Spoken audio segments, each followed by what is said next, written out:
নমস্কার আমার প্রিয় শ্রোতা বন্ধুরা, আরও একবার গপ্পখোরের পর্দায় আমি সুদর্শন চলে এসেছি একটি জঙ্গল কেন্দ্রিক ভয়ের গল্প নিয়ে, যে গল্পের প্রত্যেকটি পরতে লুকিয়ে আছে ভয়, সাসপেন্স আর রহস্য। আজকের এই গল্পটি শেষ পর্যন্ত শোনার অনুরোধ রইল। তবে হ্যাঁ, আমাদের আজকের নিবেদনের এই গল্পটি সম্পূর্ণ লেখকের কল্পনাপ্রসূত। এই গল্পের সঙ্গে কোনো স্থান, কাল বা পাত্রের কোনো মিল নেই। তাই আশা রাখব প্রিয় শ্রোতা বন্ধুরা গল্পটিকে শুধুমাত্র বিনোদনের দৃষ্টিকোণ থেকে গ্রহণ করবে।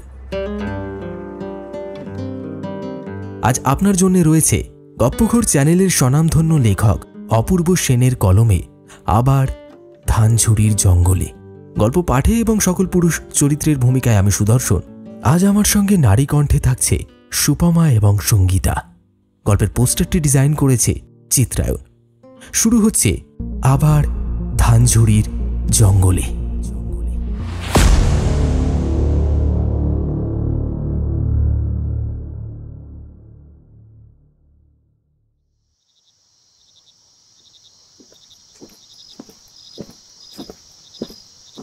বুঝলে সোমা, অফিসের ছুটিটা পাকাপাকি হয়ে গেল, পুরো 1 সপ্তাহের জন্য। কি এবার খুশি তো? কি সত্যি বলছো? তাহলে ফাইনালি আমরা যাচ্ছি? শুধু যাচ্ছি না, দিন 5 থাকবো। অফিস থেকে আমি ধানঝুড়ির কটেজে কল করে রুম বুক করে ফেলেছি। এখন ট্যুরিস্ট সেখানে নেই, বলতে গেলে চাপ কম, তাই খুব অল্প দামে রুমটা পেয়ে গেছি। তার মধ্যে কটেজের মালিক আমার পরিচিত। শৈলেনের মুখে কথাটা শুনে সোমা তো একেবারে আনন্দে আত্মহারা। মাস 6 হলো তারা সদ্য বিবাহ সম্পন্ন করেছে, কিন্তু একটা প্রাইভেট কোম্পানিতে কাজ করার কারণে শৈলেন হানিমুনে যাওয়ার জন্য ছুটি পাচ্ছিল না। কিন্তু কপাল বশে এইবার সপ্তাহখানেকের ছুটিতে স্বস্তির নিঃশ্বাস ফেলেছিল শৈলেন। রোজ সকাল 7টায় ঘুম থেকে ওঠা, তারপর প্রতিদিন অফিসে যাওয়ার জন্য তৈরি হওয়া, একটা নিয়ম শৃঙ্খলার বন্ধন ছিল শৈলেনের জীবনে, এবং তার সঙ্গে জুড়ে গেছিল সোমার জীবনটাও। পরদিন ভোরবেলায় ওরা তৈরি হয়ে নিল ধানঝুড়ি যাওয়ার উদ্দেশ্যে। শৈলেন আগের দিন অফিস থেকে ফেরার সময় একটি ট্যাক্সি ভাড়া করে কিছু অ্যাডভান্স দিয়ে এসেছিল। সময় মতো ট্যাক্সি চালক তার ট্যাক্সি নিয়ে পৌঁছে গিয়েছিল শৈলেনদের বাড়িতে। শৈলেনদের বাড়ি কুমড়িমারি থেকে ধানঝুড়ির দূরত্ব প্রায় 80 কিলোমিটার। সড়ক পথেই যাতায়াত করা যায়। শেষের দিকটা পাহাড়ি অঞ্চল হওয়ায় ট্যাক্সি করে গন্তব্যে পৌঁছতে সময় লাগে ঘড়ি ধরে ওই ঘন্টা 6।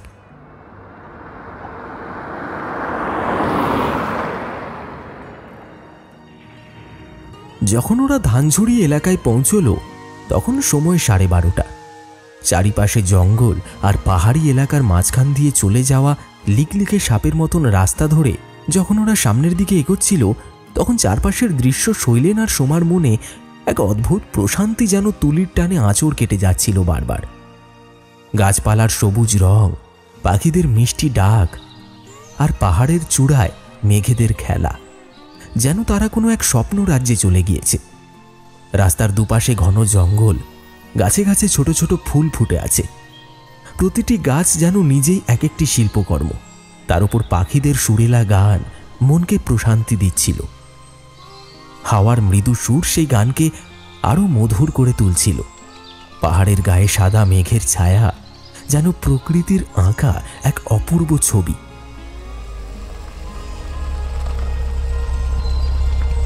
ওদের ট্যাক্সিটা যখন উপরের দিকে উঠছিল, তখন পাহাড়ের চূড়া থেকে দেখা যাচ্ছিল সূর্যের আলোয় ঝলমলে নদীর ধারা।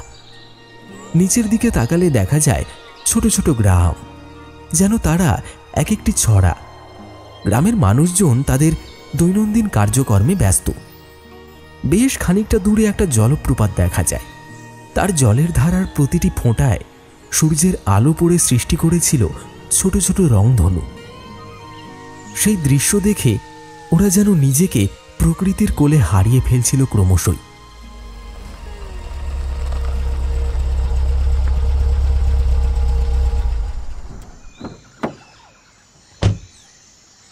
কিছুক্ষণ পর শৈলেনদের গাড়িটা এসে পৌঁছল কটেজের সামনে। কটেজের মালিক সুব্রত সান্যালের সঙ্গে শৈলেনের পূর্ব থেকেই পরিচয়। ভদ্রলোক 45 বছর বয়সী এক বন্ধু বৎসল স্বভাবের মানুষ। তিনি খুব আনন্দের সাথে শৈলেন আর সোমাকে স্বাগতম জানালেন এবং বললেন, আরে এসো এসো মাই ডিয়ার শৈলেন, তোমার জন্য সব কিছু প্রস্তুত আছে। যদি কখনো কিছু প্রয়োজন হয় শুধু আমাকে একটিবার জানাবে, ব্যাস। নিশ্চয়ই জানাবো। তারপর বলুন, আপনার কেমন চলছে? ওই বুঝতেই পারছো, অফ সিজন, ব্যবসার অবস্থা খুব একটা ভালো নয়, আমদানি কম, তাই তোমার কাকিমার সঙ্গে বাড়িতে বুঝতেই পারছো। তো চলো, এখানে দাঁড়িয়ে কি সমস্ত কথা বলবে? ভেতরে যাওয়া যাক, চলো। শৈলেন ট্যাক্সির ভাড়া মিটিয়ে দিয়ে ব্যাডিংপত্র নিয়ে সোমা সহ সুব্রতবাবু সকলে মিলে কটেজের ভেতরে প্রবেশ করলেন। তারপর সুব্রতবাবু শৈলেনদের ঘরটা বুঝিয়ে দিয়ে ফেরার সময় একটা অদ্ভুত কথা বললেন, যেটা শুনে শৈলেন না ঘাবড়ালেও সোমা খানিকটা ঘাবড়ে গেল।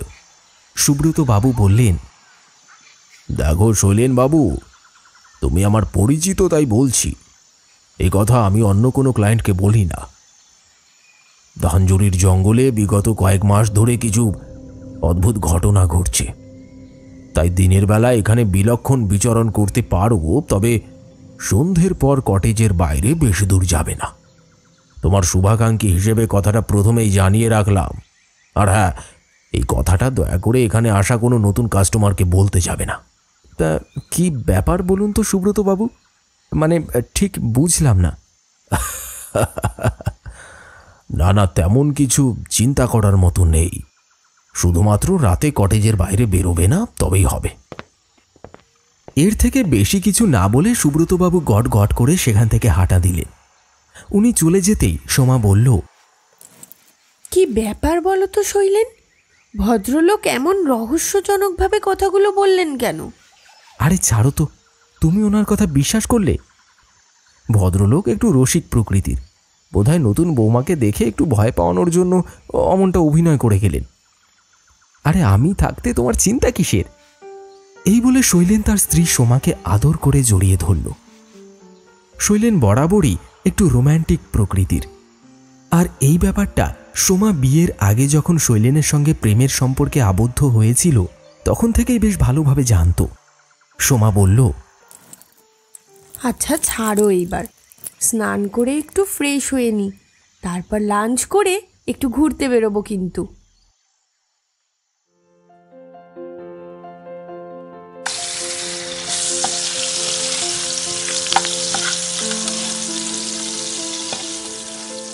দুপুরের খাওয়া দাওয়া সেরে সুব্রতবাবুর একটি জিপ গাড়ি নিয়ে ড্রাইভার রামহরির সাথে ওরা দুজনেই পাহাড়ি অঞ্চলটা একবার ঘুরে দেখার জন্য বেরিয়ে পড়ল।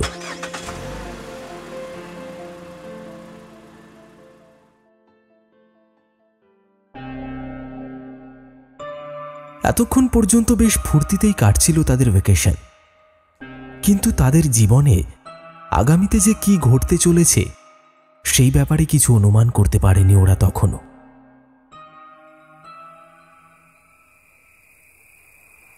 সময় তখন রাত 9:30। রাতের খাবার খেয়ে বিছানায় শুয়ে পড়ল শৈলেন আর সোমা। সারাদিনের ক্লান্তি তাদের চোখে এনে দিল এক গভীর নিদ্রা। চারিপাশে জঙ্গলের শান্ত পরিবেশে নেমে এসেছে একটা গাঢ় অন্ধকার। সুব্রতবাবু রাত 8টার পরেই কটেজ ছেড়ে ফিরে গেছেন নিজের বাড়িতে। বর্তমানে কটেজের মধ্যে শুধু রয়েছেন নিচের তলায় একজন বিহারি ভদ্রলোক এবং উপরের এই ঘরটিতে সোমা আর শৈলেন। অবশ্য পাহারা দেওয়ার জন্য প্রধান ফটকের কাছে একজন পাহারাদার রয়েছে, তবে সে এখন একটি চেয়ারের উপর বসে নিশ্চিন্তে ঘুমিয়ে আছে। রাত গভীর হওয়ার সাথে সাথে শৈলেনের মধ্যে কেমন যেন একটা অদ্ভুত অস্বস্তি বোধ শুরু হতে লাগল, যেন তার চোখে ঘুম জড়িয়ে এসেও মুহূর্তের মধ্যেই তন্দ্রা ছুটে যাচ্ছে বারবার। সে এক অদ্ভুত অনুভূতি। শৈলেন বিছানায় এপাশ ওপাশ ফিরছিল, এমন সময় হঠাৎ শুনতে পায় জঙ্গলের ভেতর থেকে একটা অদ্ভুত কান্নার আওয়াজ ভেসে আসছে। প্রথমটায় সে ভাবল এটা হয়তো কোনো দুঃস্বপ্ন, কিন্তু ধীরে ধীরে ক্রমশই সেই কান্নার আওয়াজ আরো তীব্র হয়ে উঠছিল। শৈলেন ধড়মড় করে জেগে উঠে বসল, তারপর ভালো করে শোনার চেষ্টা করল। হ্যাঁ, সত্যি তো কেউ একজন কান্না করছে মনে হচ্ছে।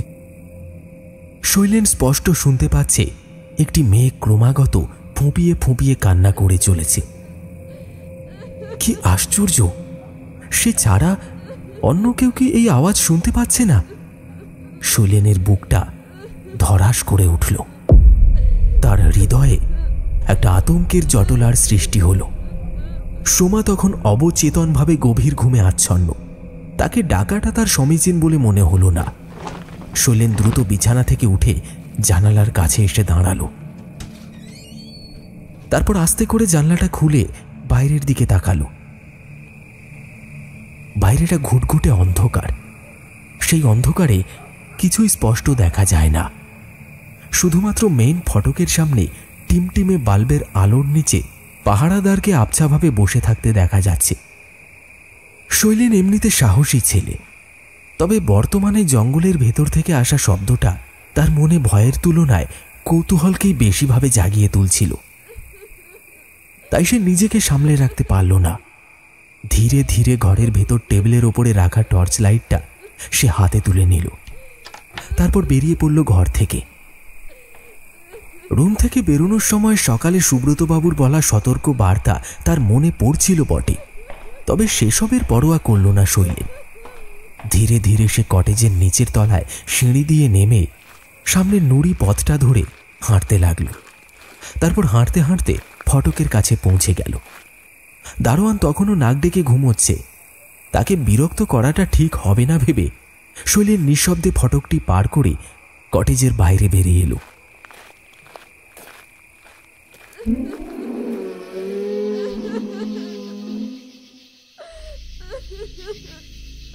এখনো থেকে থেকে অস্পষ্টভাবে কান্নার আওয়াজটি শৈলেনের কানে মাঝে মাঝেই ভেসে আসছে। শৈলেন আওয়াজটা লক্ষ্য করে জঙ্গলের দিকে পা বাড়ালো। এই অঞ্চলের রাস্তাঘাট এবং জঙ্গল তার কাছে খুব ভালোভাবেই চেনা, সুতরাং জঙ্গলের ভেতর হারিয়ে যাওয়ার কোনো কথাই ওঠে না। তাই ঠোঁটের কোণে এক চিলতে সামান্য অদ্ভুত হাসি নিয়ে শৈলেন সাহসিকতার সঙ্গে সামনে এগিয়ে চলল। এইভাবে কিছুক্ষণ চলার পর শৈলেন বুঝতে পারে জঙ্গলের যত গভীরে সে প্রবেশ করছে সেই কান্নার আওয়াজটাও যেন ক্রমশ তীব্র হয়ে চলেছে। জঙ্গলের ভেতর দূর থেকে ভেসে আসছে কিছু রাতচরা পশু পাখিদের আওয়াজ। এবারে শৈলেনের বুকটা কেমন যেন দুরু দুরু করতে লাগলো। তার টর্চের আলোয় সামনে ঘন জঙ্গল ছাড়া সে আর কিছুরই অস্তিত্ব খুঁজে পেল না। না, এভাবে খামোখা পাগলের মতো রাতের অন্ধকারে ঘুরে বেড়ানো ঠিক হচ্ছে না। অন্য কিছুর ভয় না থাকুক, বিষধর সাপের ভয় তো আছে। এখন বরং ফিরে যাই, কাল সকালে এসে একবার দেখা যাবে। এই ভেবে শৈলেন কটেজে ফেরার উদ্দেশ্যে ঘুরে দাঁড়িয়েছে, অমনি হঠাৎ তার আশেপাশের গাছপালার কয়েকটি ডাল যেন বিনা বাতাসেই নড়ে উঠল। ব্যাপারটা উপলব্ধি করতেই শৈলেনের বুকটা কেমন যেন কেঁপে উঠল একবার। দ্রুত সে টর্চ ঘুরিয়ে চারপাশটা ভালো করে একবার নজর ঘোরালো, কিন্তু না, আশেপাশে কিচ্ছু নেই। শুধুমাত্র বিরাজ করছে অন্ধকার আর দম বন্ধ করা গভীর জঙ্গলের থমথমে পরিবেশ। শৈলেন দ্রুত সেখান থেকে প্রস্থান করবার সিদ্ধান্ত নিতেই দ্বিতীয়বার আবার ওপরের গাছের ডালে কিছু যেন একটা নড়াচড়ার শব্দ হল। এবার সে স্পষ্ট দেখল বিনা হাওয়া বাতাসে এই অন্ধকারের ভেতরে কিছু গাছের ডালপালা এবং পাতা যেন বারবার নড়ে নড়ে উঠছে। শৈলেনের মনে হলো কেউ যেন তাকে অনুসরণ করছে। শৈলেন তার আশেপাশের শুকনো পাতার উপর মড়মড় শব্দ শুনতে পেল, ঠিক যেন কেউ তার খুব কাছাকাছি হেঁটে চলে বেড়াচ্ছে। আর ঠিক এর পর মুহূর্তে তার ঘাড়ের কাছে একটা নিঃশ্বাসের শব্দ। শৈলেনের পা দুটো মাটিতে থমকে দাঁড়িয়ে পড়ল, যেন তার শরীর কয়েকশো গুণ ভারী হয়ে গেছে। বিন্দুমাত্র নড়াচড়া করবার ক্ষমতাটুকু তার লোপ পেয়েছে। শৈলেনের বুকটা ধরফর করতে লাগলো। তার কপালে দেখা দিল বিন্দু বিন্দু ঘাম, সঙ্গে যেন হাতের তালুটাও ঘেমে উঠছে। হাতের টর্চটা যে কোনো সময় পিছলে পড়ে যেতে পারে। মনের সমস্ত শক্তিটুকু একত্রিত করে শৈলেন এক ঝটকায় পেছনে ঘুরে তাকালো, কিন্তু না, তার চারিপাশে কিচ্ছু নেই, শুধুই গভীর অন্ধকার। না না, আমি তো খামোকাই ভয় পাচ্ছি, কি যে হচ্ছে। যাই ফিরে যাই এখন। এমন সময় বাতাসের ভেতর থেকে একটা ফিসফিসে মহিলার কণ্ঠস্বর ভেসে এলো। কেউ যেন তার নাম ধরে ডাকছে। শৈলেন, শৈলেন, শুনতে পারছো? এদিকে এসো। এই ডাকটা হৃদয়ে ভয় এবং আতঙ্কের স্রোত বইয়ে দিল। এক নিমেষে শৈলেন টর্চের আলো ফেলে তার চারপাশের অঞ্চলটিকে ভালো করে নিরীক্ষণ করা সত্ত্বেও কোনো কিছুর অস্তিত্ব খুঁজে পেল না। কিন্তু সেই ফ্যাঁসফ্যাঁসে শব্দটা জঙ্গলের ভেতর থেকেই যে ভেসে আসছে সেটা সে এখনো অনুমান করতে পারছে। যা হবে দেখা যাবে এই মনে করে, মনে সাহস সঞ্চয় করে সে আরও কিছুটা গভীর জঙ্গলের ভেতরে এগিয়ে গেল।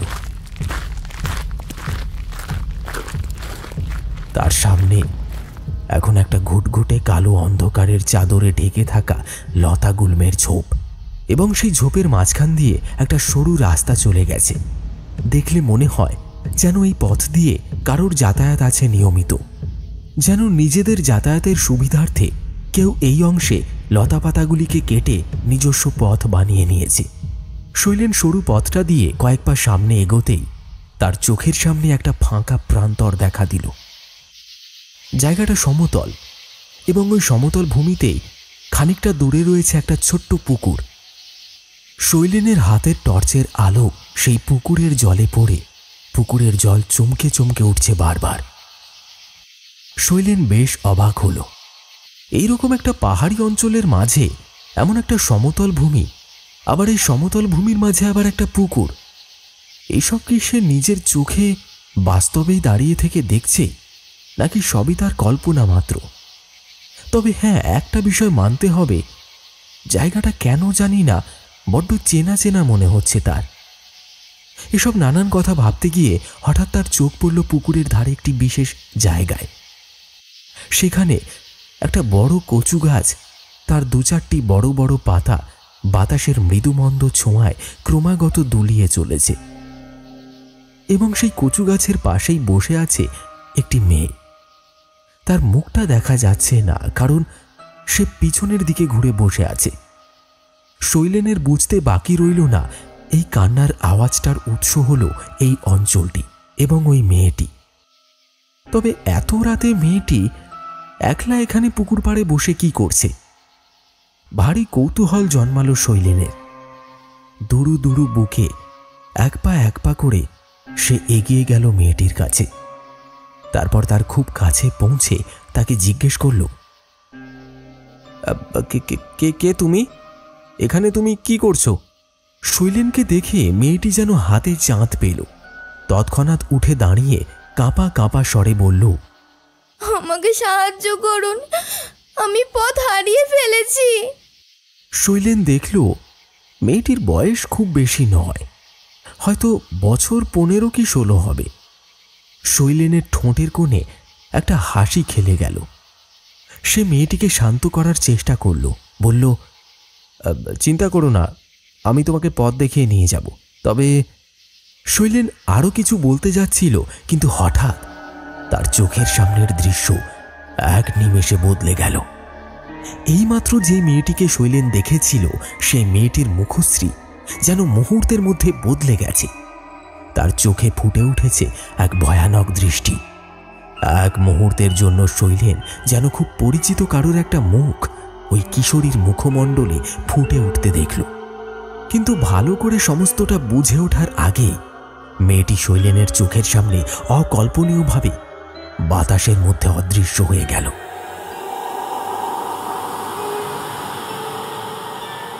নিজের চোখের সামনে এমন একটা দৃশ্য ঘটতে দেখে শৈলেনের সারা শরীর ঠকঠক করে কাঁপতে লাগলো। সে বুঝল সে নিশ্চয়ই কোনো ছলনার ফাঁদে পড়েছে। শৈলেন দ্রুত পেছনে ফিরে কটেজের দিকে দৌড়তে শুরু করল। তার হৃদয়ে তখন তীব্র আতঙ্কের ঝড় বয়ে চলেছে। রুদ্ধশ্বাসে দৌড়তে দৌড়তে সে যে কিভাবে আর কতটা সময়ের মধ্যে আবার কটেজে ফিরে এসেছে তা তার মনে নেই। হাঁপাতে হাঁপাতে কটেজের রুমে এসে দরজাটা বন্ধ করল শৈলেন।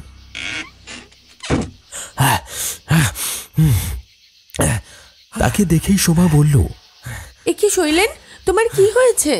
তুমি এত রাতে কোথায় গিয়েছিলে? হঠাৎ করে আমার ঘুম ভেঙে গিয়ে দেখছি তুমি তো আর নেই। তাই আমি এক্ষুনি সুব্রত বাবুকে কল করতে যাচ্ছিলাম। আর তুমি এত ভয় পাচ্ছ কেন? এত হাঁপাচ্ছই বা কেন? আর এ কি, তোমার শরীরে জামা কাপড়ে এমন গাছের পাতা নোংরা লেগে আছে কেন?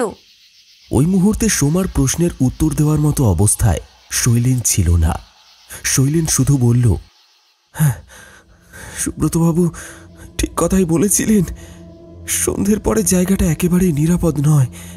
এখানে এখানে কিছু একটা আছে সোমা। যত দ্রুত সম্ভব আমরা এখান থেকে চলে যাব।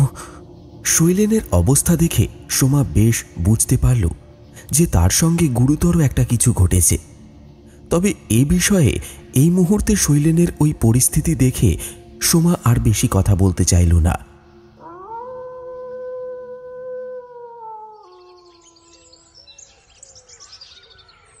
পরদিন সকালে বারান্দায় একটি টেবিলে বসে চা খাচ্ছিলেন সুব্রতবাবু, শৈলেন এবং সোমা। গতকাল রাতে শৈলেনের ভালো ঘুম হয়নি এবং সেটা না হওয়ার কারণটা কিছুটা সুব্রতবাবুকে বলতেই তিনি বললেন,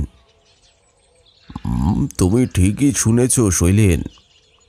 ওই কান্নার আওয়াজ আমি নিজেও পেয়েছি এবং স্থানীয় কিছু মানুষের মুখে আজকাল এটা একটা আতঙ্ক হয়ে দাঁড়িয়েছে রীতিমতো। এই অঞ্চলটি এবং সম্পূর্ণ ধানঝুড়ির জঙ্গল আগে খুব শান্ত ছিল, কিন্তু গত কয়েক মাস ধরে এখানে কিছু অদ্ভুত ঘটনা ঘটতে শুরু করেছে। ওই মেয়ের কান্নার আওয়াজের সাথে সাথে মাঝে মধ্যেই অদ্ভুতভাবে জঙ্গলে মৃত বন্য প্রাণীদের শরীর পাওয়া যাচ্ছে এবং সেসব শরীর বড়ই ভয়ঙ্কর অবস্থায় উদ্ধার করা হচ্ছে। তাদের পেট চিরে নাড়ি ভুড়ি যেন কেউ নৃশংসভাবে খেয়ে গেছে। জানি না কি ঘটছে, পুলিশও ব্যাপারটা নিয়ে তদন্ত করছে, তবে বিশেষ কিছু লাভ হয়নি। তবে এই ব্যাপারটি বর্তমানে এই অঞ্চলে বেশ ভয়ের একটা পরিবেশ সৃষ্টি করেছে বলতে পারো। শৈলেন এবং সোমা আতঙ্কিত হয়ে সুব্রতবাবুর কথাগুলো শুনছিলেন। এমন সময় সেই বিহারী ভদ্রলোকটি কটেজের ফটক দিয়ে প্রবেশ করে গটগট করে হাঁটতে হাঁটতে শৈলেনদের দিকে অদ্ভুত এক দৃষ্টিতে তাকিয়ে নিজের ঘরে প্রবেশ করে গেলেন।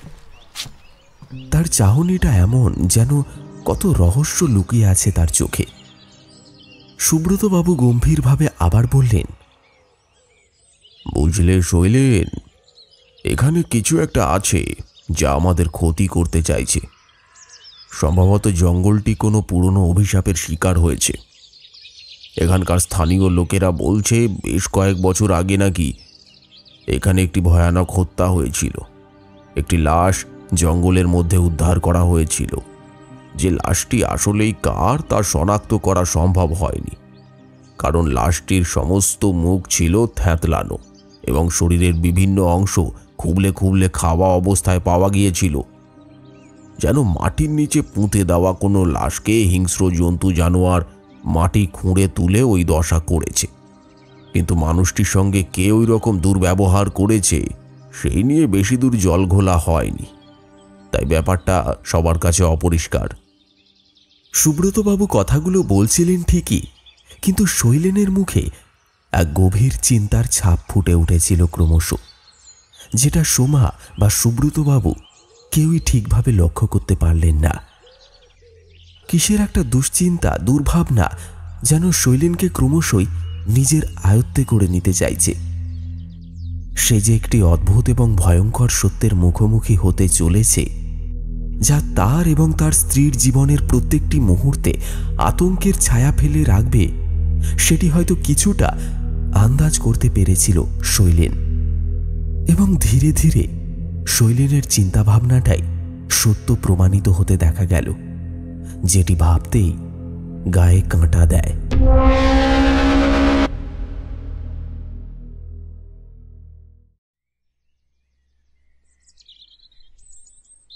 সেই দিনই দুপুরবেলায় শৈলেন একটু বেরিয়েছিল। কি কারণে সেটা কাউকে বলে যায়নি, তবে তার মধ্যে একটা চিন্তা আর উদ্বেগ দেখা গিয়েছিল। শৈলেন যখন নিজের রুমে ফিরে এলো তখন সময় ঘড়িতে দুপুর 2টো। দরজাটা আস্তে করে ধাক্কা দিতেই একটা ক্যাঁচ ক্যাঁচ শব্দ তুলে সেটা খুলে গেল। আশ্চর্য, সোমা ভেতর থেকে দরজাটা লাগিয়ে রাখেনি। একেতে দিনকাল ভালো নয়। এই বলে শৈলেন ঘরে প্রবেশ করল। আর ঘরের ভেতর ঢুকতেই একটা বাজে পচা ভ্যাপসা গন্ধ তার নাকে আসলো। তার যেন মনে হলো পেটের ভেতর থেকে সমস্ত খাবার একসাথে বাইরে ঠেলে বেরিয়ে আসবে। শৈলেন চেঁচিয়ে কয়েকবার সোমার নাম ধরে ডাকল, সোমা, সোমা, তুমি কি ঘরে আছো? আমার কথা শুনতে পাচ্ছ সোমা? কিন্তু কোনো সাড়া শব্দ পাওয়া গেল না। এই দিনের বেলাতেও ঘরটা বেশ অন্ধকার, বোধহয় ইলেকট্রিসিটি নেই। নিচ থেকে আসার সময়ও সুব্রত বাবুর দেখা পায়নি শৈলেন, এবং বিহারী বাবুর ঘরটাও ছিল তালাবন্ধ। অর্থাৎ সোমা যে এতক্ষণ এই সম্পূর্ণ কটেজটায় একা ছিল তা বুঝতে বিশেষ কোনো অসুবিধা হলো না শৈলেনের। অন্যান্য দিন একজন ভৃত্য অবশ্য সবসময় থাকে, কিন্তু তার টিকিটিও আজ খুঁজে পাওয়া গেল না। শৈলেনের মনের মধ্যে একটা আতঙ্ক দানা বাঁধতে শুরু করল। ধীরে ধীরে ঘরের ভেতরে চারিপাশটা একবার ঘুরে দেখল সে, কিন্তু না, সোমার কোনো দেখা নেই। শুধুমাত্র ঘরের বিশেষ কোনো একটা জায়গা থেকে ভেসে আসছে একটা অদ্ভুত পচা গলা, গা গুলিয়ে দেওয়া দুর্গন্ধ। এবারে শৈলেন সেই দুর্গন্ধটা লক্ষ্য করে ধীরে ধীরে এগোতে থাকলো সামনের দিকে। গন্ধটা আসছে রান্নাঘরের ভেতর থেকে। রান্নাঘরের দরজাটাও হাট করে খোলা। অবশ্য রান্নাঘরটা এই রুমের লাগোয়া। শৈলেন গন্ধটা অনুসরণ করে সেই দিকেই এগিয়ে গেল। তারপর দরজা দিয়ে উঁকি মারতে গিয়ে সে বুঝল আলো ছাড়া ভেতরে কি আছে সেটা দেখা একেবারেই সম্ভব নয়, কারণ ভেতরটা একেবারে ঘুটঘুটে অন্ধকার। শৈলেন টর্চ লাইটটা আনার জন্য ঘুরে দাঁড়িয়েছে, এমন সময় রান্নাঘরের ভেতর থেকে একটা খচর মচর করে শব্দ ভেসে এলো তার কানে। কোনো বিড়াল ঢুকলো কি, মনে মনে ভাবল শৈলেন। এই সোমাটাও যে হঠাৎ হঠাৎ কি করে। এমন সময় শৈলেন আবার আরেকটা শব্দ শুনতে পেল, যেন কেউ কিছু একটা চাবিয়ে চাবিয়ে শব্দ করে খাচ্ছে। আর শব্দটা আসছে ঠিক তার পেছনে ওই কিচেনের ভেতর থেকেই। শৈলেন আরেকটিবার ঘুরে দাঁড়িয়ে অন্ধকারের মধ্যেই চোখ বড় বড় করে দেখার চেষ্টা করল যে ভেতরে আসলে কি হচ্ছে। এমন সময় হঠাৎ ইলেকট্রিক বাতিগুলো একসঙ্গে জ্বলে উঠল। ঝকঝকে আলোয় আলোকিত হয়ে উঠল গোটা রুমটা এবং কিচেনটা। আর সেই আলোতে নিজের চোখের সামনে শৈলেন যা দেখল তাতে তার দশা অত্যন্ত শোচনীয় হয়ে দাঁড়ালো। ব্যাপারটা দেখতেই শৈলেনের গলা শুকিয়ে একেবারে কাঠ। কিছু বলার চেষ্টা করতে গিয়েও সে কিছু বলতে পারল না, কারণ তার চোখের সামনে তার সদ্য বিবাহিতা স্ত্রী সোমা কিচেনের ভেতর এক অদ্ভুত ভঙ্গিমায় বসে আছে। তার শাড়ির আঁচলটা বুক থেকে নেমে গিয়ে ওটা এখন মেঝেতে পড়ে লুটোচ্ছে। তার দু পা দুদিকে ছড়িয়ে আছে এবং হাঁটু পর্যন্ত শাড়িটা গুটিয়ে আছে, এবং সেই পায়ে লেগে রয়েছে চাপ চাপ রক্ত। সোমার মাথার চুল অবিন্যস্ত এবং এলোমেলোভাবে ছড়িয়ে ছিটিয়ে রয়েছে তার কাঁধে, পিঠে এবং বুকের ওপর। আর সবচেয়ে ভয়ের বিষয়টি হলো এই যে তার হাতে রয়েছে একটি মুরগি। মুরগিটি যে কিছুক্ষণ আগেই জীবিত ছিল সেটা জানে শৈলেন, কারণ এই বনমোরগটা আজ রান্না করার জন্যেই সে কিচেনে ওটাকে বেঁধে রেখেছিল।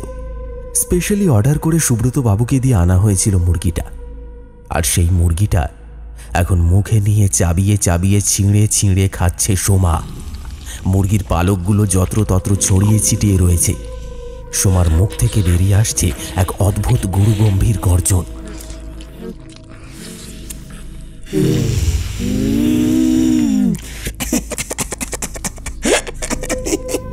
আর তার সঙ্গে সেই পচা গলা দুর্গন্ধটা যেন আরো বেশি করে পাকিয়ে পাকিয়ে উঠতে লাগলো কটেজের ভেতরে। শৈলেন আর দাঁড়িয়ে থাকতে পারল না। সে নাকে মুখে হাত চাপা দিয়ে কোনো মতে দরজা ঠেলে বাইরে বেরিয়ে এলো। তার হাত পা তখন থরথর করে কাঁপছে, অস্বাভাবিকভাবে হাঁপাচ্ছে শৈলেন। সোমা, সোমা এরকম করছে কেন? কি হয়ে গেল আমার সোমার? না না না, আমাকে এক্ষুনি কিছু একটা করতে হবে, কিছু একটা করতে হবে। এই বলে শৈলেন আবার দৌড়ে ঘরে প্রবেশ করল এবং ভয়ে ভয়ে সোমার কাছে গিয়ে তাকে শান্ত করানোর চেষ্টা করল। কিন্তু সোমার মাথায় হাত রাখতেই সোমা মুহূর্তের মধ্যে তার মুখটা তুলে চাইল।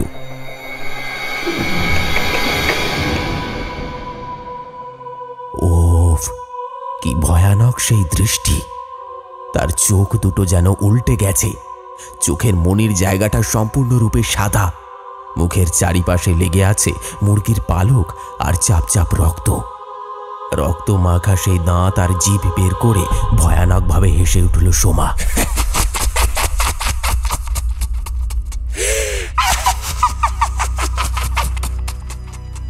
তার গলার স্বর আর স্বাভাবিক নেই, সেটা বদলে এখন হিংস্র অজানা কোনো জন্তু, অথবা বলা ভালো নরকের কোনো পিশাচের স্বরে পরিবর্তন হয়েছে। শৈলেন কিছু বুঝে ওঠার আগেই এক জোরালো ধাক্কা তার বুকের উপর সে অনুভব করল এবং সে ছিটকে গিয়ে পড়ল 10 হাত দূরে দরজার কাছটায়। এক ভয়ানক শক্তি ভর করেছে সোমার ভেতরে এবং সেই শক্তির সঙ্গে শৈলেন যে পেরে উঠবে না তা বোধগম্য হতে এক মুহূর্ত সময় লাগলো না তার। একবার ব্যথায় কাঁকিয়ে উঠে শৈলেন টলমলভাবে উঠে দাঁড়ালো। তারপর সোজা দৌড়ে গেল ঘরের টেবিলটার কাছে। তার মোবাইল ফোনটা সেখানেই রাখা ছিল। ঝটপট কল লিস্ট থেকে সুব্রত বাবুর নম্বরটা বের করে ডায়াল করল শৈলেন। কিছুক্ষণ পর ওই প্রান্ত থেকে সুব্রত বাবুর গলার আওয়াজ ভেসে এলো। সুব্রত বাবু বললেন, হ্যাঁ শৈলেন, বলো।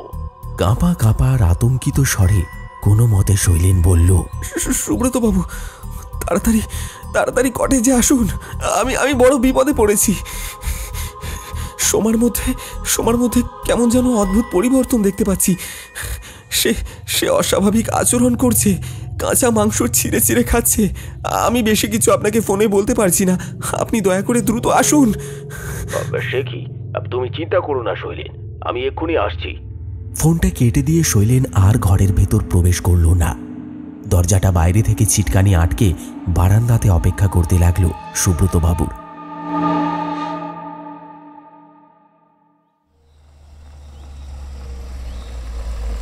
মিনিট 20 পর সুব্রত বাবুর জিপগাড়ি ফটক দিয়ে কটেজের দিকে প্রবেশ করতে দেখে স্বস্তির নিঃশ্বাস ছাড়ল শৈলেন। তারপর শৈলেনের রুমে ঢুকে পরিস্থিতি দেখে চমকে উঠলেন সুব্রত বাবু। তিনি বললেন, অনর্থ হয়ে গেছে শৈলেন, ভারী অনর্থ হয়ে গেছে। আমাদের এক্ষুনি কিছু একটা করতে হবে। এরকম ঘটনা আজ নতুন নয়, বিগত কয়েক মাস ধরে এই অঞ্চলে স্থানীয় অনেকের বাড়ি থেকে এই ধরনের খবর আমার কানে এসেছে যে বাড়ির মহিলাদের মধ্যে অস্বাভাবিক কিছু আচরণ লক্ষ্য করা গেছে। প্রথমে ব্যাপারটা আমি ভুয়ো ভেবেছিলাম, এখন তো দেখছি একেবারে সত্য। তবে তুমি চিন্তা করো না, কাছেই একটা আশ্রম আছে, সেই আশ্রমে একজন নামকরা স্বনামধন্য তান্ত্রিক থাকেন।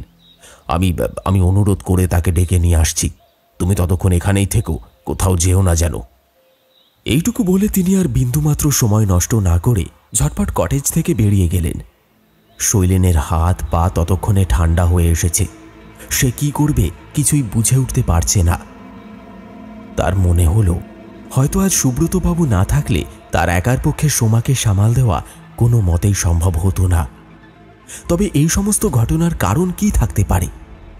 কেন শৈলেনের সাথেই হঠাৎ করে এমন ঘটনা ঘটতে আরম্ভ করল?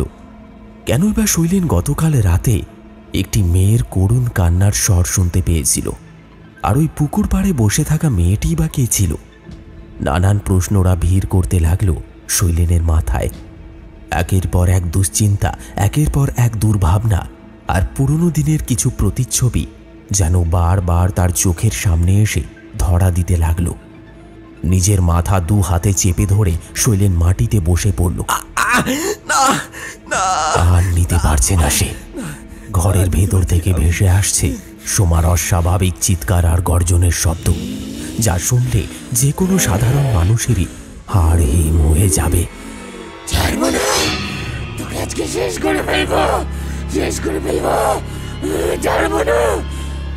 এই দিন দুপুর বেলাতেও ওই পরিবেশ, ওই পরিস্থিতি যেন কোনো ভয়াবহ নরকের সমান। শৈলেনের মনে হলো যেন তাদের ধানঝুড়িতে ঘুরতে আসাটা নরকের যাত্রাপথেরই প্রারম্ভ মাত্র।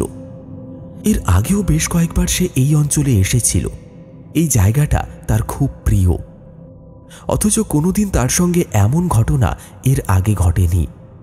বারান্দায় একটা দেওয়ালে পিঠ ঠেকিয়ে মেঝের উপর বসে এসব কথাই ভেবে চলল শৈলেন।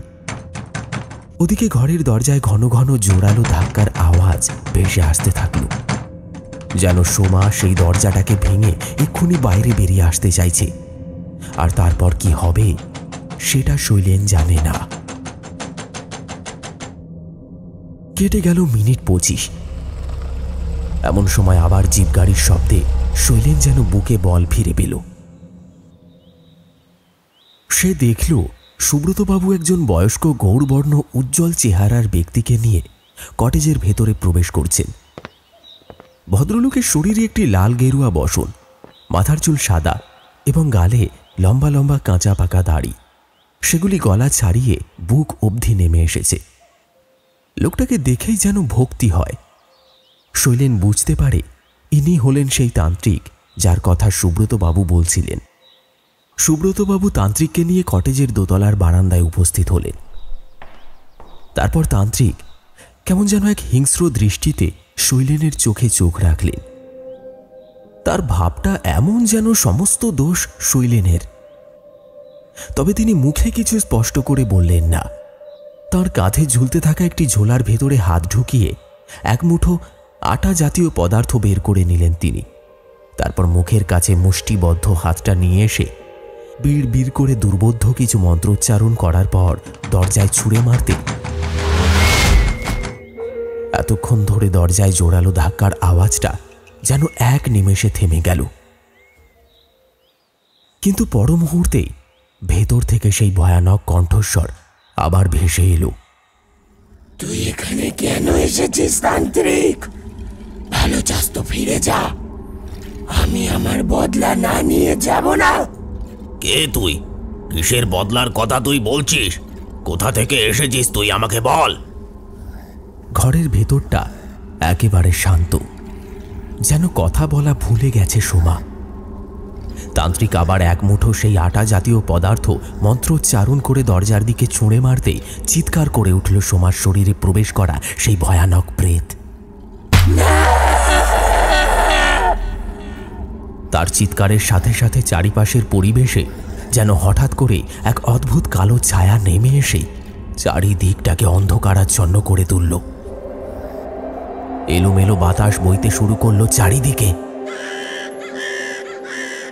গাছের ডালে ডালে কোথা থেকে যেন কাকেদের দল এসে বসেছে। তারা ক্রমাগত সুরে ডেকেই চলেছে। সে এক মর্মান্তিক ভয়াবহ পরিস্থিতি। তান্ত্রিক বলল, জবাব দে, যেটা জিজ্ঞেস করেছি তার উত্তর দে। অস্বাভাবিক কণ্ঠে সোমা বলে চলল, আমার নাম জয়া। আজ থেকে 3 বছর আগে ওই জানোয়ার শৈলেন আমার জীবনটা তছনছ করে দিয়েছে এক রাতের মধ্যে।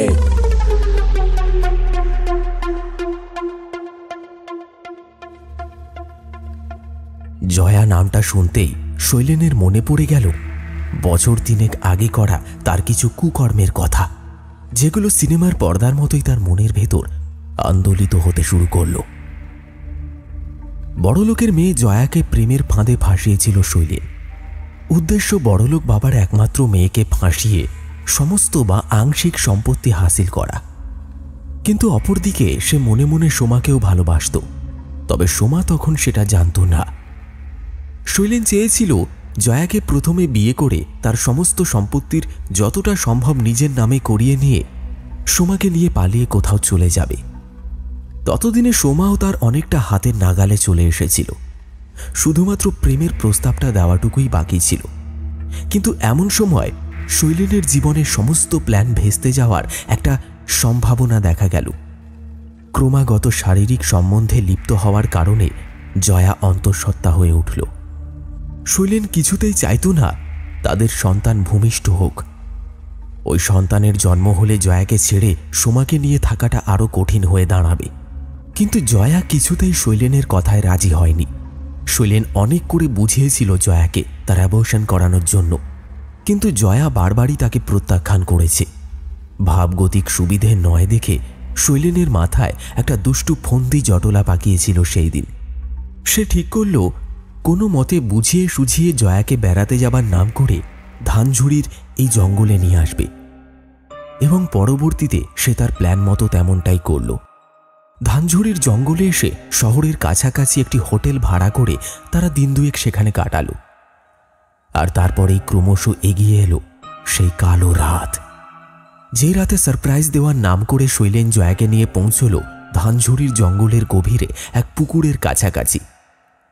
জায়গাটা আগে থেকেই বেছে নিয়েছিল শৈলেন, আর এমন একটা পুকুর জঙ্গলের মাঝখানে অদ্ভুতভাবে তৈরি হওয়ার কারণেই ভবিষ্যতে তার বুঝতে সুবিধা হবে কাজটা সে কোথায় করেছিল, এই ভেবে সে ওই জায়গাটাই বেছে নিল। সেই রাতে শৈলেন জয়ার সফট ড্রিঙ্কসের মধ্যে বেশি করে ঘুমের ঔষধ মিশিয়ে দিয়েছিল, এবং সেটা জয়াকে খাওয়াতেই ধীরে ধীরে জয়ার চোখে নেমে এসেছিল এক গভীর ঘুমের রেশ। তারপর তাকে ধরে কোনো মতে ওই পুকুর পাড়ে নিয়ে আসে শৈলেন। জায়গাটা ইলেকট্রিসিটি না থাকায় একেবারে ঘুটঘুটে অন্ধকার ছিল, তাই কাজটা খুব সহজেই করতে পেরেছিল শৈলেন। আর ততক্ষণে জয়াও গভীর ঘুমে আচ্ছন্ন হয়ে পড়েছিল, তার কোনো চেতনা নেই। এদিকে জয়া বেঁচে না থাকলে তাকে বিয়ে করার নাটকটা করা হবে না, সঙ্গে সম্পত্তিটাও হাতছাড়া হয়ে যাবে। এসব কথা ভেবে এক প্রকার উন্মাদ হয়ে গিয়েছিল শৈলেন। প্রচণ্ড রাগের বশে একটা ধারালো ছুরি দিয়ে ঘুমন্ত জয়ার শরীরটাকে নৃশংসভাবে পশুর মতো ছিন্ন বিচ্ছিন্ন করে দিয়েছিল সে।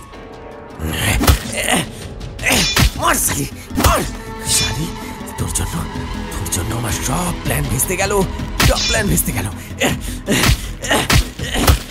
বারবার ছুরির আঘাতে জয়ার সমগ্র শরীরটা ছিন্ন ভিন্ন হয়ে গিয়েছিল। তার তাজা লাল টকটকে রক্তে ভেসে গিয়েছিল জঙ্গলের মাটি আর পুকুরের জল, সঙ্গে শৈলেনের পোশাকটাও।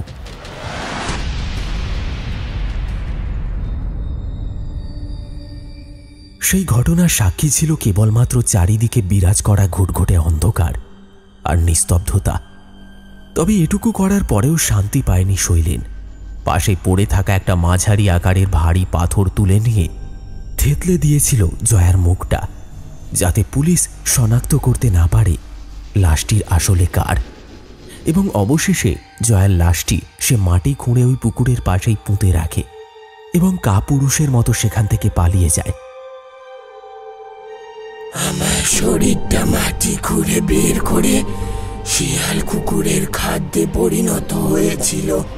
আমার বাবাও জানতে পারেননি আমার কি হয়েছে, কারণ আমি বাড়িতে কিছু না বলে বেরিয়েছিলাম। আজ এই সমস্ত কিছুর জন্য দায়ী ওই শৈলেন। তবে আমি তাকে এত সহজেই আজ ছেড়ে দেব না। আমার সম্পত্তি আর সুমাকে পাওয়ার লোভেই ওই এই কাজ করেছিল, তাই না? তাই আজ আমি সোমার মধ্যে দিয়েই আমার বদলা পূরণ করব। সোমার মুখ থেকে এই সমস্ত কথা শোনার পর সুব্রত বাবুর চোখ একেবারে কপালে উঠে গেছে। তান্ত্রিক দাঁতে দাঁত কামড়ে কটমট করে চেয়ে রয়েছে শৈলেনের দিকে। অসহায় দৃষ্টিতে চেয়ে রয়েছে শৈলেন। তার মুখে বলার মতো কোনো ভাষা আজ নেই।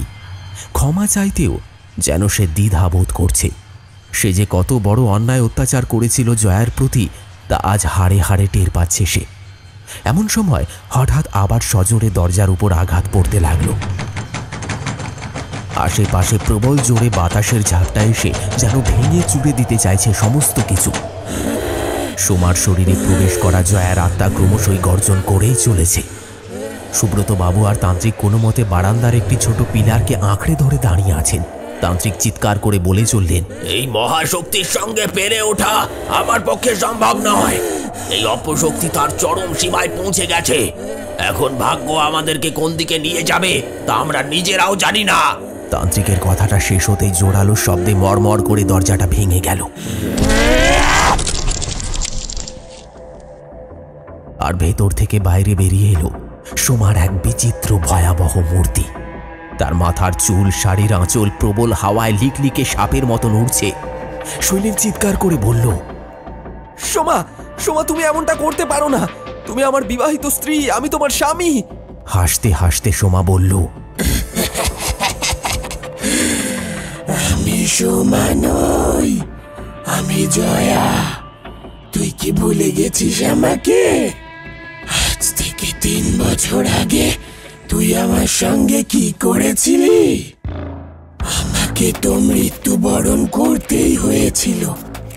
তার সঙ্গে আমার পেটে তিলে তিলে বেড়ে ওঠা সন্তানটাকেও শেষ করে ফেললি তুই এক নিমিষে। তোর একটু হাত কাঁপলো না শয়তান? তোকে নির্মমভাবে হত্যা না করতে পারলে আমার মুক্তি নেই। সোমার চোখ দুটো তখন হিংস্র প্রতিহিংসার আগুনে জল করে জ্বলছে। শৈলেন সোমাকে এবং নিজেকে বাঁচানোর জন্য চেষ্টা করতে লাগলো। সে তার চারপাশে কিছু একটা খোঁজার চেষ্টা করলো, কিন্তু ব্যর্থই তার চেষ্টা। সোমা তখন ধীরে ধীরে তার দিকে এগিয়ে আসছে এবং তার হাতে একটি চকচকে ধারালো ছুরি। শৈলেন ভয়ে ভয়ে 1 পা 2 পা করে পেছন দিকে সরতে লাগলো এবং সরতে গিয়ে একটা বেঞ্চের কোনায় পা লেগে টাল সামলাতে না পেরে মেঝের উপর আছড়ে পড়ল সে। আর চোখের পলকে সোমা ছুটে এসে শৈলেনের বুকের উপর চেপে বসল। সোমা, আমাকে ছেড়ে দাও, আমাকে ছেড়ে দাও সোমা। না না না না, সোমা শোনো। শৈলেন কিছু একটা বলতে যাবে, কিন্তু সেইটুকুও সময় দেওয়া হলো না তাকে। শৈলেনের মুখে, চোখে, গলায় এবং বুকের ওপর ক্রমাগত একের পর এক চলতে থাকলো ধারালো ছুরির আঘাত।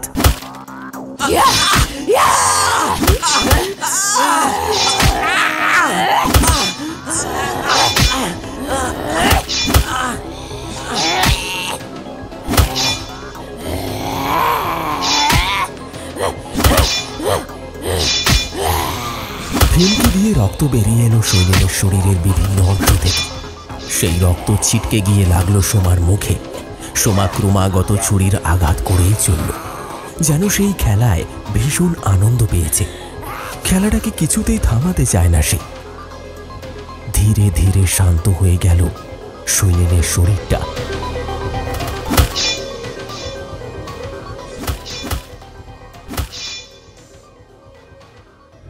কিন্তু ছুরির আঘাত তখনও হয়েই চলেছে।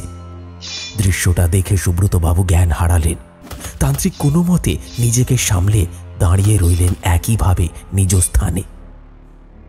কিছুক্ষণ পর ধীরে ধীরে চারিপাশটা শান্ত হয়ে গেল, আর সোমা সঙ্গে সঙ্গে লুটিয়ে পড়ল তার স্বামী শৈলেনের মৃতদেহের পাশে মেঝের উপরে।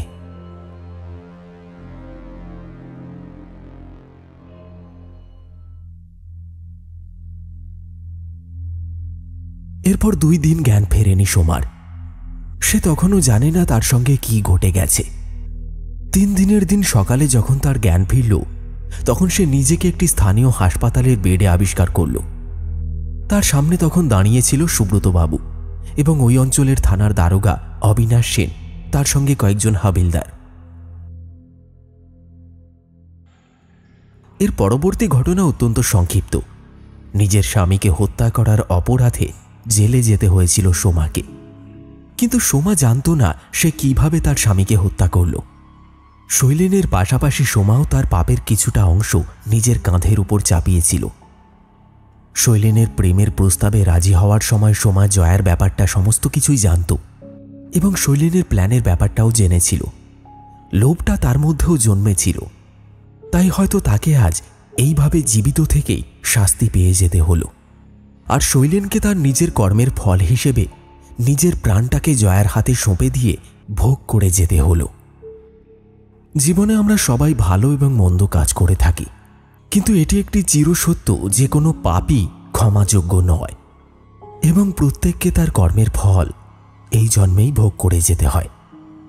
এমনকি আমাদের ধর্মীয় গ্রন্থগুলিতে বহু গল্প রয়েছে যা এই নীতিকে স্পষ্ট করে তোলে।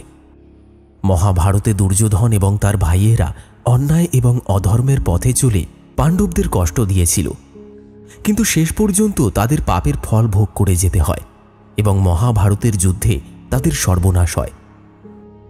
এইভাবে রামায়ণের রাবণ তার অহংকার এবং মন্দ কাজের জন্য শ্রীরামের হাতে পরাজিত হয় এবং তার সাম্রাজ্যের ধ্বংস হয়। এই সমস্ত উদাহরণগুলি আমাদের শেখায় যে পাপের ফল অপরিহার্য এবং প্রতিটি পাপের শাস্তি ভোগ করতে হয়।